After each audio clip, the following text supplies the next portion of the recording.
Welcome to the next episode of the CAPB podcast. Today, I am delighted to welcome Genevieve Turley, who previously served in the RAF as a nurse and is now a professional makeup artist. Welcome, Genevieve. Thank you very much for having me. It's actually an honour to have you on. You are a huge social media sensation in this space, and as a veteran to do so well, I think that's ace. I think it's absolutely brilliant and something I'm really interested to find out more about.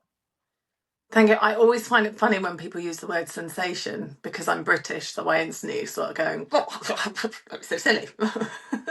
Just make silly videos on the internet. It's a side that I think a lot of people, when the fact that I was in the military as a nurse comes up, people are always, even though I talk about it to my audience, every so often people are like, what? What? How did we get here? Connect the dots for us, please.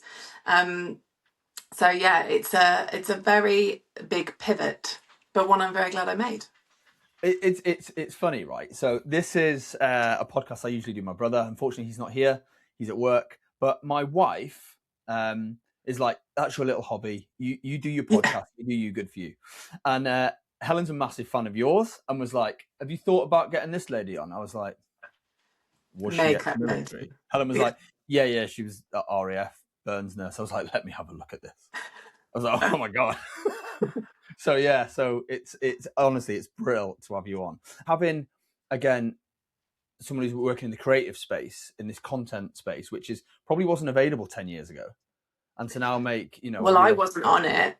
I don't know when Instagram started, but I wasn't on it. I, did a bit of Facebook, but I remember when I knew I was leaving and I knew I wanted to go into makeup, and I was like, right, so what is this Instagram? What's this all about? And then it wasn't reels, it was just photos. Yeah. But I didn't, the whole influencer thing, I don't think I was that aware of. It wasn't really sort of maybe until a couple of years later that I was aware that could be a career, or working with brands would be an option. When I went into Instagram, I was using it as a way of marketing myself as a makeup artist. That's how I used it, and to practice makeup and to learn different techniques. So I used it really as a marketing and educational tool.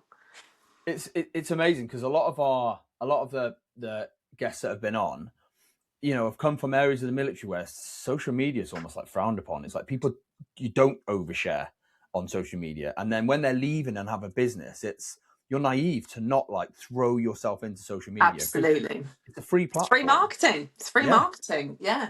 Sorry, I've just got to let my dog out. Yeah, this will be an ongoing, by the way. In out. We will edit none of this out. That's fine. He is nicknamed Basil the Dickhead Dog for a reason. He's very lovely though. We love him very much. It's a free marketing tool. So I think people are very nervous about turning up on camera, but I try and help lots of people out with social media, who are local to me or friends and things. Yeah. And, they're like, well, I can't do what you do in terms of, you're you don't mind talking to the camera, whereas that makes me want to die. I really don't want to talk to the camera. And I sort of say this, you don't have to. There's so many different ways you can, show up with your business or your idea or whatever content you want to do. And you don't have to talk to the camera. Voiceover is a brilliant thing. Yeah. We'll get onto that in a short while. But as I say, this is a podcast where we talk to veterans who are doing stuff outside of the military, starting their own businesses and just doing great stuff. So if your military career in the RAF was a highlight reel, what does that look like? It wasn't good. It would have been probably to highlight one of the worst parts of my life so far. Military for me was not a happy time. It was bad times. And I think that's a shame. It's not what I thought it was going to be at all.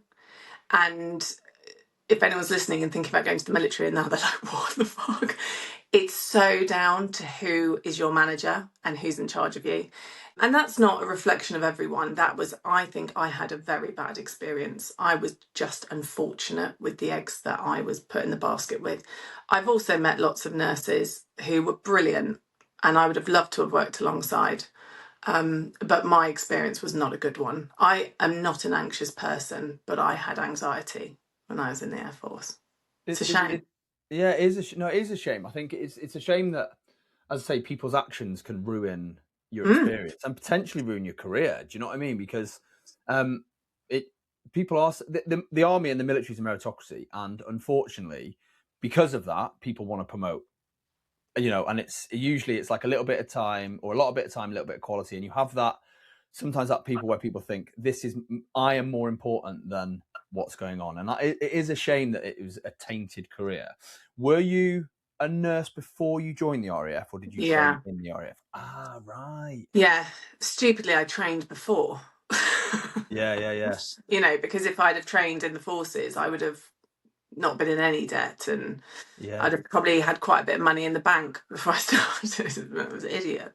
It was my dad who suggested the Air Force. So I went into the Air Force, like I was chatting to you off camera, that I went backpacking for a long time, and my sister's a doctor, and it basically came around that my sister said to me, look, why don't you be a nurse? You can travel the world. You love work, you love people, you love being around people, you like helping people. I'd always worked with people with like learning difficulties and things like that, and dementia. So she said, be a nurse and you can travel the world. So I was like, all right. And then because after 3 years of backpacking, my parents were very supportive of backpacking, but then after 3 years they were like, I really think we should start planning something. Maybe get some roots. Just something, Genevieve. So I was like, okay. And then when I qualified as a nurse, my dad had tried to get into the Air Force, years ago. He wanted to be a pilot, but failed his maths or whatever. So it was my dad who said, have you thought about joining the Air Force? Humanitarian aid, lots of sport, because I love sport, opportunities to travel. You'll learn more than you will in the NHS. So I was like, yeah, all right. So that's, I make that sound really simple. Obviously, you've got to jump through a lot of hoops, and all of that. And that took about a year. But, I went in believing the adverts. You don't have to be a pilot to fly in the RAF. I believed all the adverts. I was going to go in and I was going to travel and I was going to get to do really cool stuff and I was going to do loads of sport. I was in for 7, 8 years and I never went on an aircraft once. Park the shit bit. The shit bit is parked. What are you doing now? So I think when you, so I loved the nursing side of it. And I worked in an NHS hospital. A lot of people think it's a military hospitals are still around, and obviously they're not. We work alongside NHS hospitals. And so my NHS colleagues were phenomenal, and I loved the job that I did as a burn specialist. Yeah. So when I wanted to leave, I was sort of looking at my future. Now I'm a mum, so I'd had our daughter, and I was sort of making the plan of leaving. And I thought, right, nursing is a great career, and it was one that I enjoyed, but I had a very niche nursing career. And where we were, you were very autonomous, and we did a lot of education. So we would teach other doctors and paramedics and stuff with what to do. So it was a really great environment, but I wanted to move away. So had I left the military, I could have carried on working at that hospital as a civilian, but I didn't want to live in that area. So we moved back to my hometown.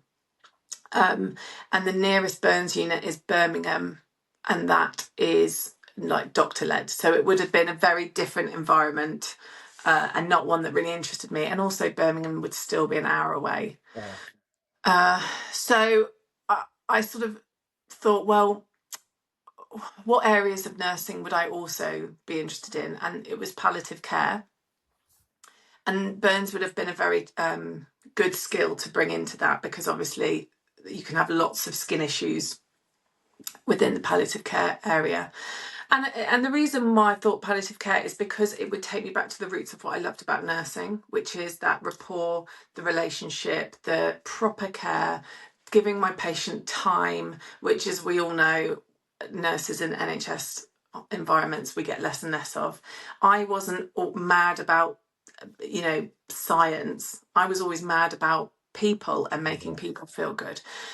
So I looked into doing that, and then I was like, I'm gonna take a massive pay cut. I'm going to be working, days onto nights, nights onto days, weekends, all of that jazz. Do I want that for the rest of my life? How do I want my future to look as a mum and things like that? And so I started thinking, well, what could I do? If it's not nursing, what could I do? And makeup had always been something I enjoyed. Like the beauty world was always something I really loved. And I thought, well, maybe I could make a career of that. So, when you leave the military, you get a certain amount of help to sort of transition out. So some people could do a degree. It depends, doesn't it, on how long you've served, what you can get. So I used whatever the credits to do some courses. Credits, yeah. And people don't talk about that, do they? A lot of people talk about the military and sort of just go, they leave you high and dry. I was like, they don't. They don't. There's loads, but you have to actively seek it out and go after it. So I tapped into every resource that was available to me to basically set myself up, and then you get paid. Is it sort of 3 months or something like that? Your full wage as you transition out. So I was okay for a bit, and then it was all on me, sort of, to go for it. And then I found out I was pregnant with a second. And we were doing a massive renovation. So you had your makeup bag. You were like, I'm ready to do this. I'm ready. I can do this. I can totally do this. And, doing everything I could whilst, juggling parenthood and this renovation. And then found out we were pregnant again, which I think I didn't speak for about half an hour.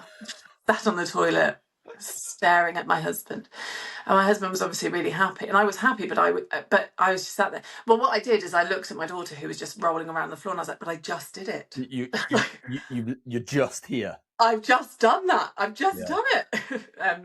So there's fear. Obviously I'm incredibly grateful to be pregnant again, but there was one of the first things was fear of, God, has my body even recovered the first time? Second of all, what the fuck, how am I going to manage? I can't put 2 babies into childcare. I can't afford that. How am I going to do this? And it was a real hard slog. I'm not going to sugarcoat it. Somebody said to me the other day, oh, you've been so lucky. And my dad was like near me, and he was like, what the hell?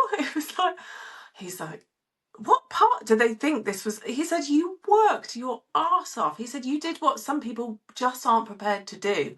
The kids would be at my feet, and I would be just, when they napped, I worked, and, they went to bed, I worked. To do a bridal trial was the biggest, just undertaking. So it would be, I have a lovely mother-in-law and a great mum. So if I had a bridal trial, this is how it would go. Me to bride, can you do these dates? Bride comes back, I can do these dates. Then I would message both of the mums, can you do either of these dates? They'd be like, I can do that one, not that one, that one, not that. Right, okay, go back to the bride, right, sort that all out. Then I'd get the date locked in, and then on the day of the trial, I've got to get this baby ready for that one, this baby ready for that one, drop them both off, set up for the trial, do the trial, finish the trial, go and get that baby, bring that baby back, and then with the babies at my feet, try and tidy everything up. It was just like a 6-hour non-stop round the clock thing with 2 babies.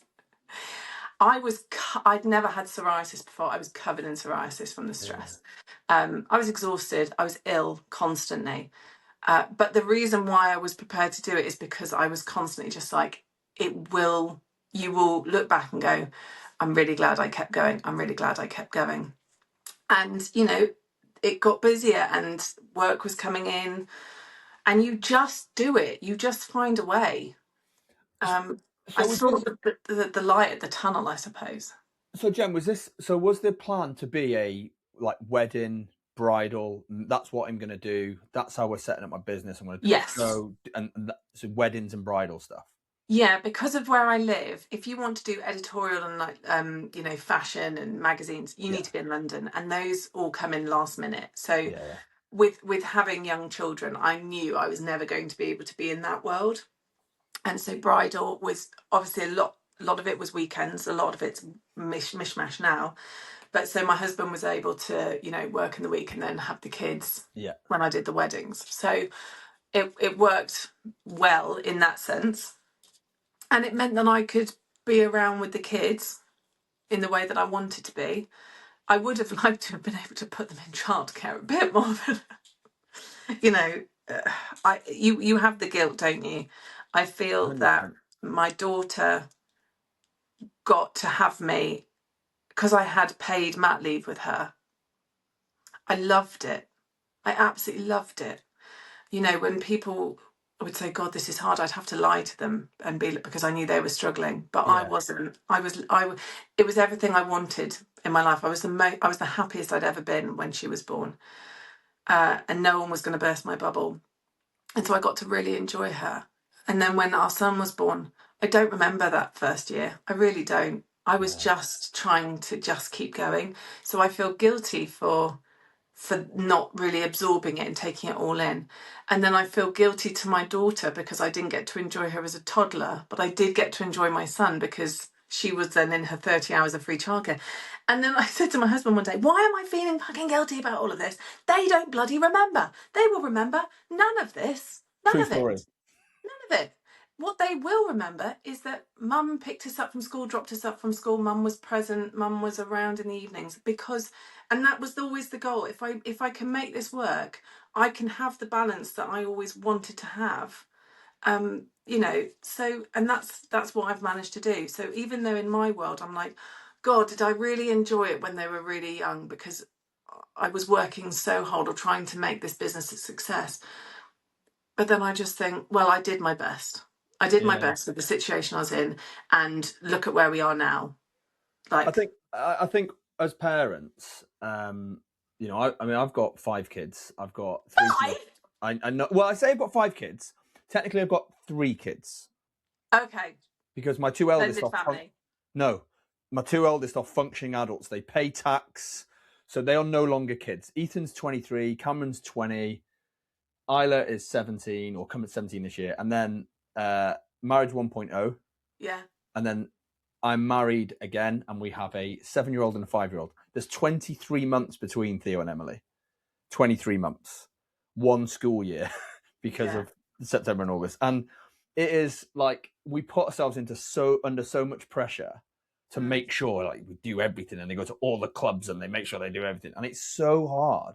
Yeah. It is so hard. And I think, like you said, as long as you can be present, the things that we don't find important, they will find important. Like you say, picking them up every day and all that. All kids want is mum and dad. That's all they want. They don't need the fancy stuff. They don't need all the clubs and the things. All they want is mum and dad. And I've realised that because when I have to go to London sometimes for work, they're just like, don't go. They just want me there, you know. I don't need to be in the room with them. They just want to know mum's there, you know, and dad, you know, but he doesn't go to London. He wishes he could. He's like, what excuse can I have to go to London? Damn it. All they want is mum, dad, and chocolate. Mum, dad, and some snacks. Throw in some snacks. And they're happy. 100%. You know, kids are happy with poking a stick in some mud. Like, they're really not that complicated. You know, we're the ones, society for some reason has really made parents feel like we need to be superhuman. And I look at my parents and think they were brilliant. They were brilliant. And, you know, not perfect, but God, I've been really lucky to have really supportive parents. You know, when I changed career, going from a really safe career which paid a decent wage just so I become a mum, and I turn around to both my parents and I'm going to give all that safety up and go self-employed and like take a massive risk. A lot of parents in that position would have gone, you're mental, that's a terrible thing. Both my parents were like, woo, go you, yeah, you can do that, why not? So, you know, no, my parents weren't perfect. And people say to me all the time, like, oh, you know, I should play with my kids. And I'm like, my parents, I think I don't remember them getting on the floor and playing with me all that much. I They remember sent me my out. mum locking us out of the house and be like, "Go outside and play," They locking sent the me out and door. said, "Come back when it's dark." Yes, Got you. like go away. Yeah, go and play. Yeah, but the thing I remember about my parents is that they were there, Yeah, they were present when I needed them, they were nurturing, they were supportive. And so, yeah, they didn't get on the floor and play with me all the time. They, we were given everything that we needed. And it wasn't perfect, but it was more than enough. And I think that, the one thing that is so important to instill in kids is confidence. And if you can raise confident kids, like, you're golden, you've done a good job. I think that is a lovely segue into self-employed and confidence, into your next step in your business, which I guess involves social media. When did that happen, where you went from packing your bag, balancing everything that goes on in life and go into venues and people's houses and doing rent, to actually, let me start, I don't know, documenting this on the socials and see what happens? So when lockdown happened, obviously that's when Reels came in and TikTok really exploded. And I wasn't allowed to work. But I had a 1-year-old and a 2-year-old, and my husband was working. Very fortunate he was working. I hated him for that. I was running at the time. Running was my thing. And every day he'd come back and I'd be stood at the gate of my trainers. And I would just be like, run. And I remember running, and I got so many PBs in lockdown. And I remember one run, I just screamed for 3 miles. I just screamed. Fueled entirely on carbs and hate. Oh, Yeah, definitely. just the frustration. Anyway, so the frustration for me as well was I could see that I needed to be on socials. I needed to be doing the reels. I needed to be doing the TikToks. I needed to be doing that if I wanted to go up a tier. Yeah. But I couldn't. They're 1 and 2. When they're 1 and 2, there's no putting them in front of a TV for half an hour. They don't give a shit. They're just trying to climb back into my womb all the time. So, there's just, it wasn't possible. It just wasn't possible. And so you just have to go, this isn't my time. I can't do it. I physically can't do it. I don't want to be that parent who's, and this is no judgment to anyone, but I don't want to be that parent with a phone in my face or full of kids all the time. What? Sorry. So, I just had to wait it out. And then I then had a difficult thing between being like, this is my platform for me to get work. But I also have all this sort of content that I want to do and the way that I want to do it. But I don't want that to hurt my career and stop me getting brides. And I spoke to my business mentor, Zoe, and she was like, yes, but if you don't put that content out there, then you're never going to get where you want to go. You're going to constantly be stuck in this position. So I was like, oh, okay. And then one day I sort of did this reel, didn't think anything of it. It was the kind of reel where I thought it was funny. I was laughing to myself. But I didn't think anyone else would. When you're like, oh. Yeah. And I didn't think anyone else would find it that funny. And it took me ages to work out how to edit it, because like I said to you earlier, I'm not good with technology at all. So it took me like 3 hours to work out how the hell to do this, like cutting the scenes and so on. And then I was like, oh God, I've got to go on the score. And so I just posted it and then went on the score, and obviously I've not got any signal or anything. And then my husband called me and was like, that video you uploaded is really funny. And I was thinking, sorry, what? It's never, what? He was like, yeah, it's really funny.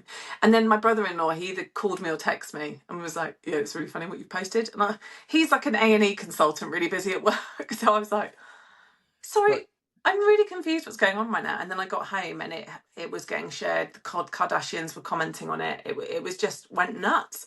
Jesus. So that reel went very viral. And within about 3 weeks, I went from this is about 2 years ago. So yeah. I went from having 4,000 followers to 90,000 followers in a matter of about 3 weeks. Holy shit. Yeah. And so then I was like, oh, okay. So I'll just do a few more videos like this. And I kept saying to my husband, it'll all calm down. I mean, it'll all, everyone will just sort of get bored. It was just a one-hit wonder. I'll carry on doing this type of content that I've always wanted to do. But that's it, really. and then it would carry on growing. And he was like, you said it was just a one. And I was like, no, it'll just, and I kept, no, it'll all slow down in a moment. It'll all stop. You watch, it'll all stop. And then my friends were like, are you scared to post again in case it doesn't do as well? And I was like, I've already done 2 reels and they've gone viral, because I think because the momentum is going. So if anything, when that happens, you need to just keep throwing content out. So were those first ones, was that like, it's makeup based, but I'm going to make it quite funny because this thing has like sparked something in my head? Or was it comedy based and then we do started you know what? It was never my intention to do comedy. That wasn't something, it's not like I've been sat at home with this burning desire to do comedy. I've always loved comedy, and I've always loved silly comedy, you know, Ab Fab, you know, The Royal Family, The Office, you know, really just silly, just very British humour. And I didn't really plan on, it was never my intention of doing it, but I think I just kept seeing stuff that I could take the piss out of so easily. There's a lot of content that's very easy to do that on. They make it nice and easy for you. And in the makeup world, there's lots, because there's obviously makeup trends and these ridiculous, you know, concepts and ideas, and how far we've gone with makeup. So that was very easy to link that with makeup, and making everything relative to the everyday woman who is my kind of gal. And then there's other stuff, you know, the misogyny of how women, you know, it's so big at the moment, isn't it? How women, there's so many men online talking about how women should be, how they should turn up, what men like, what men don't like. And, you know, you can choose as a woman, you can get angry about it, or you can just like poke fun at them, you know, just because there's so many men as well who are you know, who find that funny as well, because they're looking at these men going, what are you talking about, you idiot, you know? So I think you did well. I saw one recently, and it was the bloke at the bar, stood at the bar or something, and he was like, if you don't look after your nails, you don't look after, it was some bullshit. Oh, if women don't get their nails done, I assume you're broke. And it's just like, you know, every female surgeon around the world is probably like, fuck off. Yeah, I found it very funny. It's so easy. And a lot of women do a lot of feminist reactions to it. And you know, that's important as well. But I think my thing in life has always been, oh, just take the piss. And I think it's trying to as well stay on the right side of humour, to keep it silly and not mean and not cruel. So I always try and stay on the right side of humour and just keep it really silly. I think you do it really well. I think you do it really well. Your content is really likable, really, like, you know, they get really good reviews, really good reactions, really good comments. And I think it is one of those things that's broad. It's not specific to an area. You know, it's not specific, so everyone finds it funny. Was there a point, or is there a point, and there's a few things here, is where you made a decision, or did you make a decision to say, I'm going to focus a bit more on this comedic stuff because that's like getting really good, but I also want to be really credible as a makeup artist?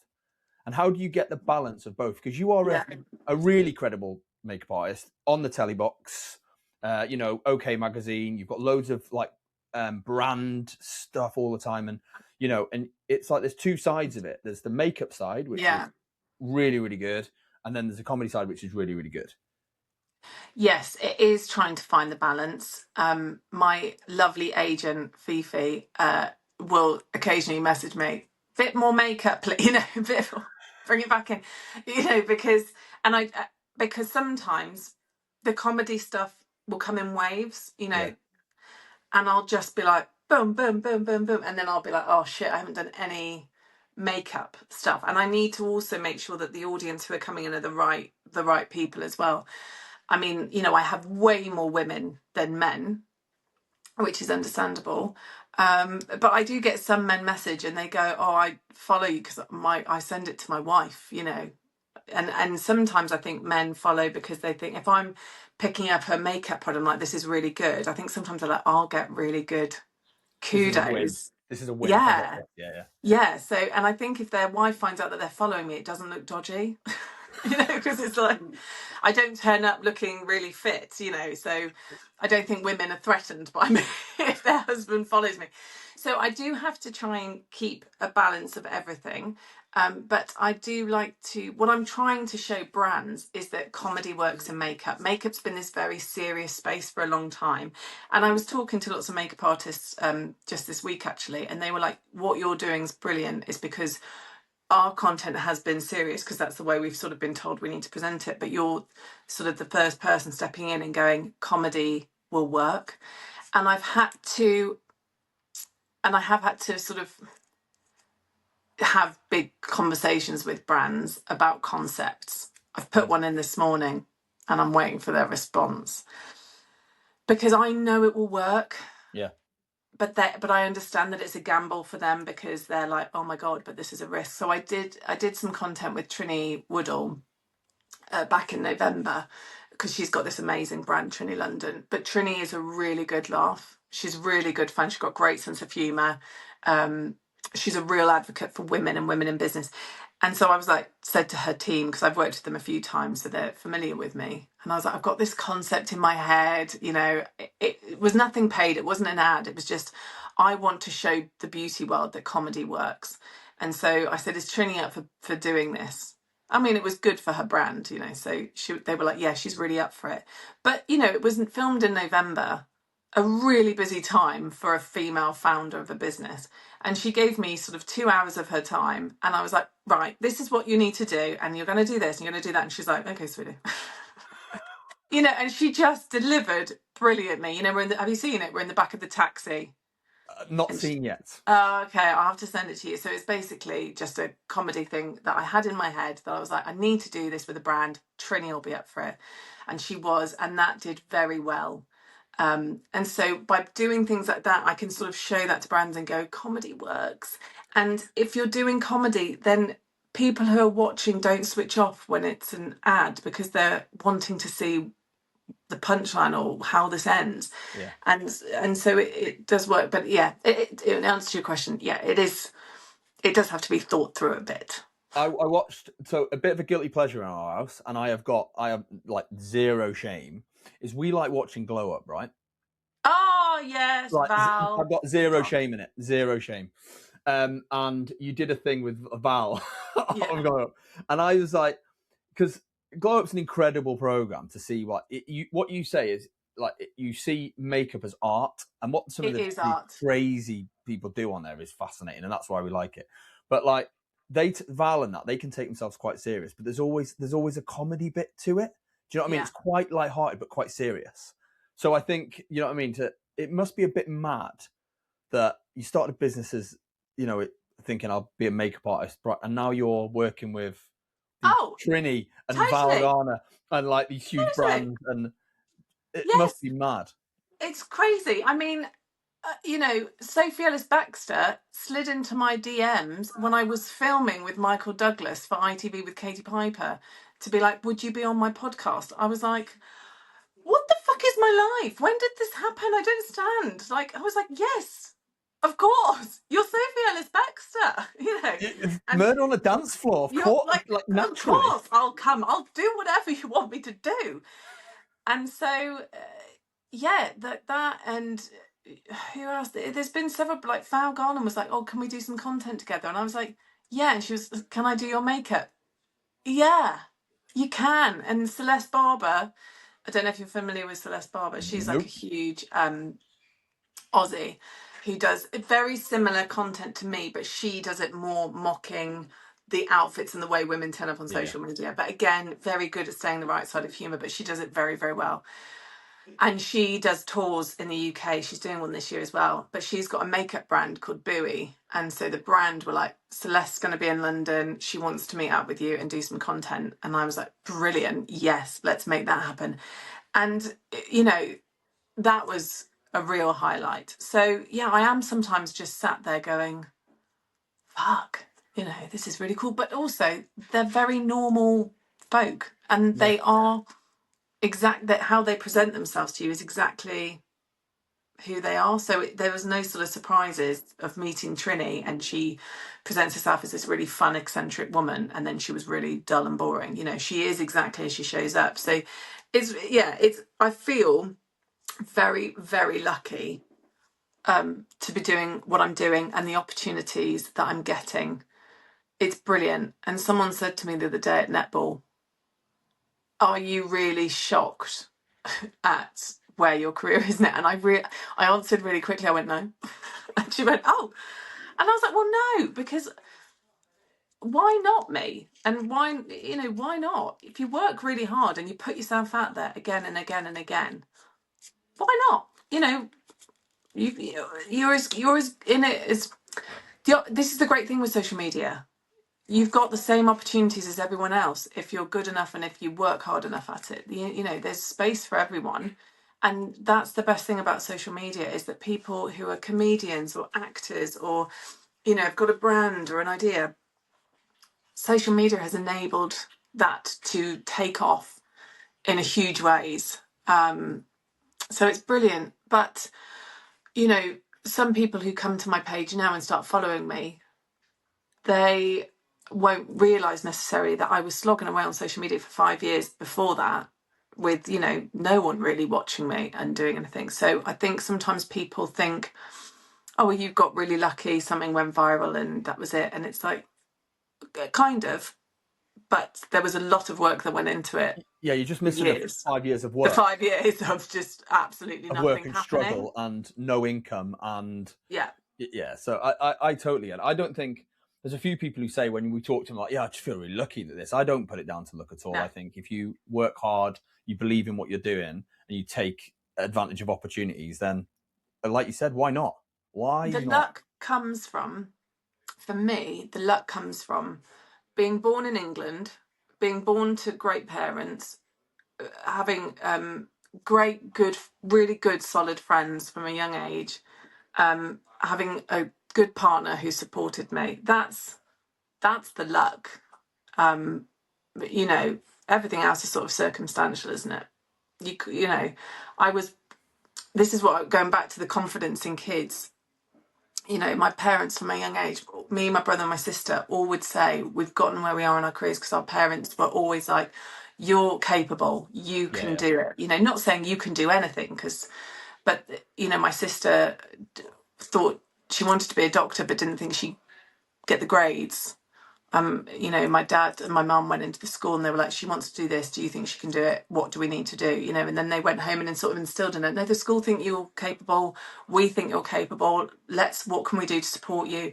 You know, my brother has had businesses, my dad's had a business, so he's been able to really support my brother. So, you know, just getting that confidence, like, you can do it, you have to work really hard, but there's no reason why you can't. And they've always been very transparent about things.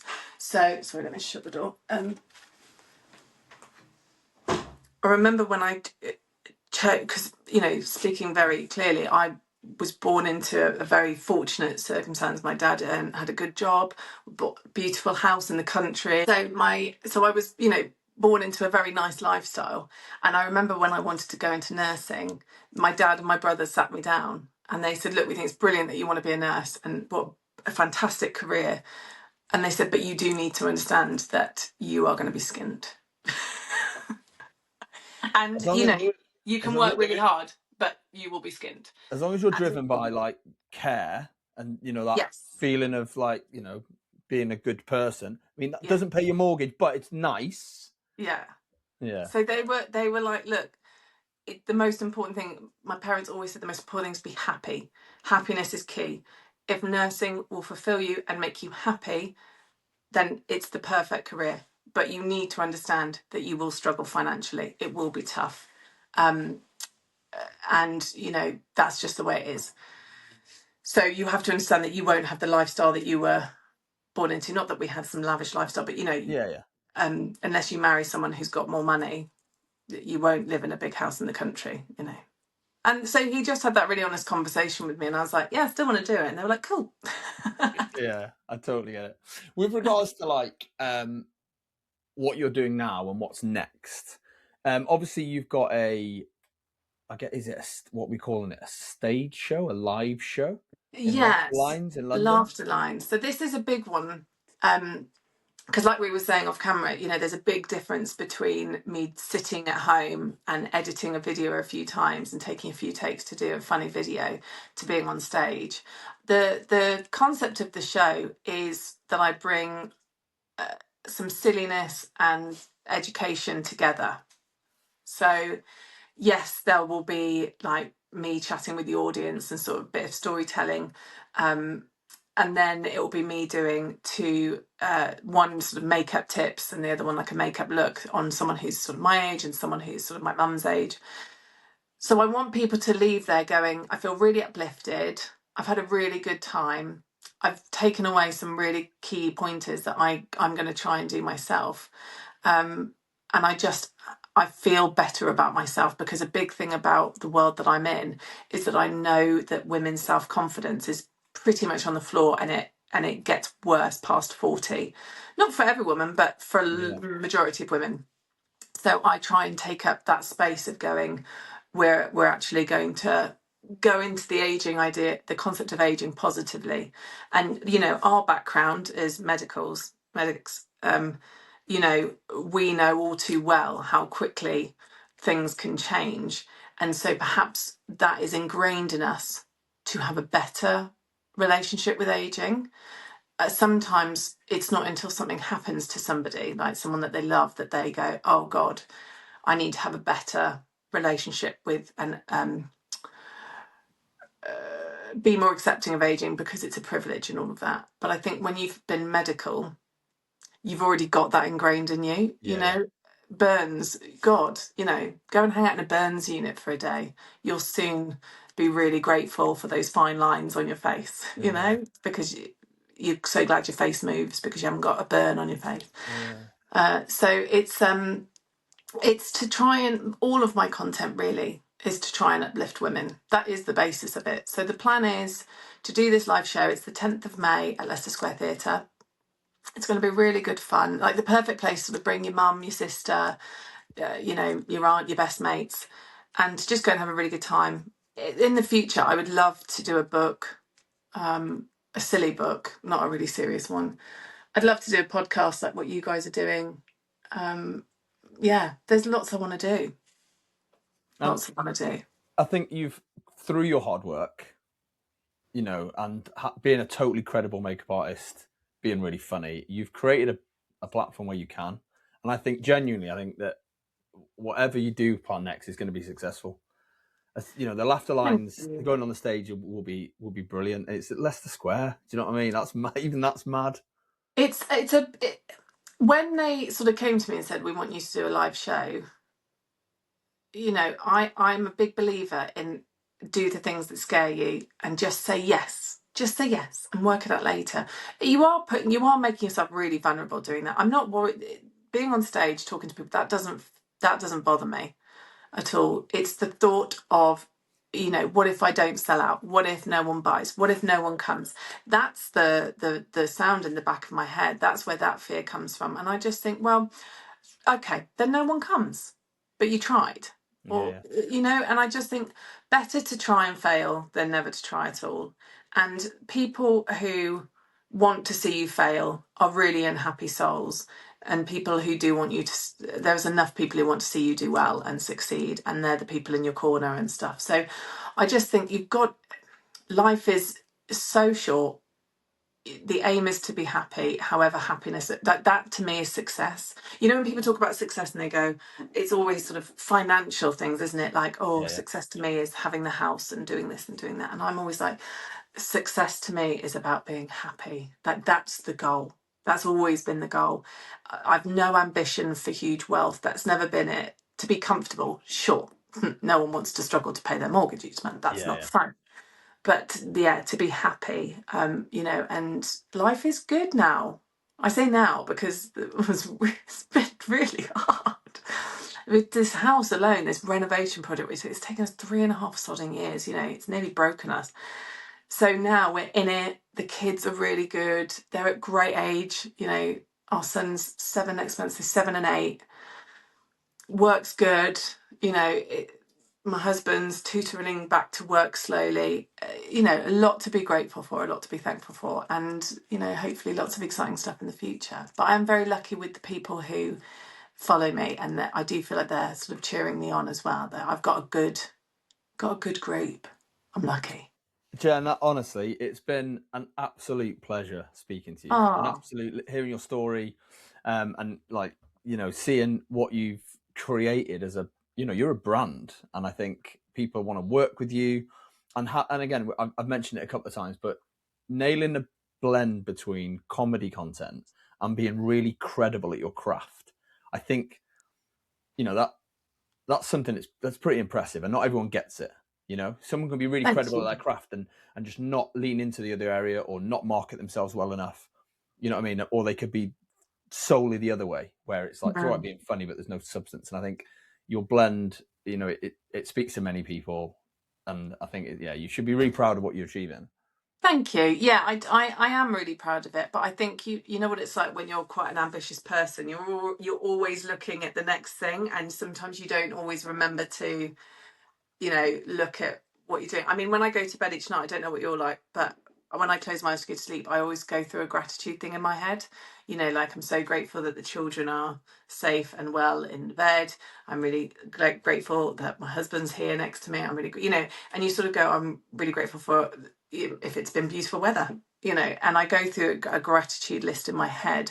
And within that is, you know, the opportunities that I've had today with my job, and that I've had another lovely day at work. And so that's my way of sort of trying to remain like balanced with what I've done, and always reflect, like, not on missed opportunities, because remember, there is stuff behind closed doors that, you know, isn't happening that I'd love to happen. It's not always rosy, and it might look like that on the outside, but behind closed doors, you know, there are people saying no to me about opportunities and things. So you try to not let that get you down, and you go, right, this has happened, so focus on that. So that's important to talk about as well, you know, that it's what you see isn't, you know, there is still things going on where you're still pushing for things. I said that really well, didn't I? Things. Things and things, pushing for Things and things, things. Yeah. and more things. Yeah. Genevieve, thank you so much for coming on. Oh, thank you for having Can't me. wait It's to been share lovely this. to chat. We can't wait to share this episode. Can't wait to, you know, share your story with the viewers, listeners. You know, both of them. They'll love it. And as I say, we wish you all the best in the future, and certainly with Laughter Lines, I've got no doubt it'll be successful. So, thank you so You've got to much. bring your wife. Bring your wife. Yeah, or drop her off and then Drop her hang off. out. Yeah, maybe drop her off. Yeah. Go for a walk. Thank you so much. All right. Thanks so much for having me, mate. Cheers. Take care. Take care.